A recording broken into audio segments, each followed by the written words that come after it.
Hello everyone, this is Parker with MacroFab, and today we are going to take a look at the overall PCB interface.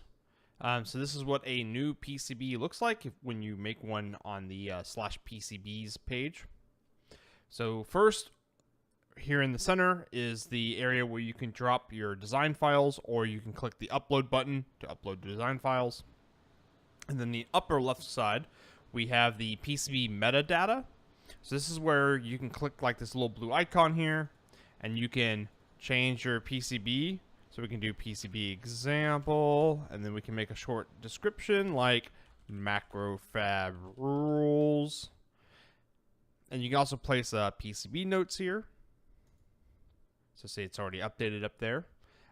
Also up here is a versioning system. So if you click a new version, it will copy all your current design files that you have and like all your selections in the bill of materials and all your part placement stuff. It will copy that over to a new version to allow you to edit it later. And then here we have the different tabs of the PCB interface. So clicking design or bill of materials or part placement or quote over order will take you to those areas of this interface. And then in the upper right hand corner we have the PCB Price Tracker. So you can type in different quantities.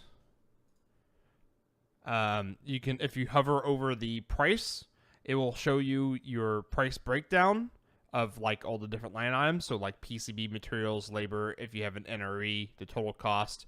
It will also show you like the different prices between the different tiers. And if you hover over the lead time, it will actually show you how you're going to qualify for 10-day. So if your PCB is going to qualify for 10-day,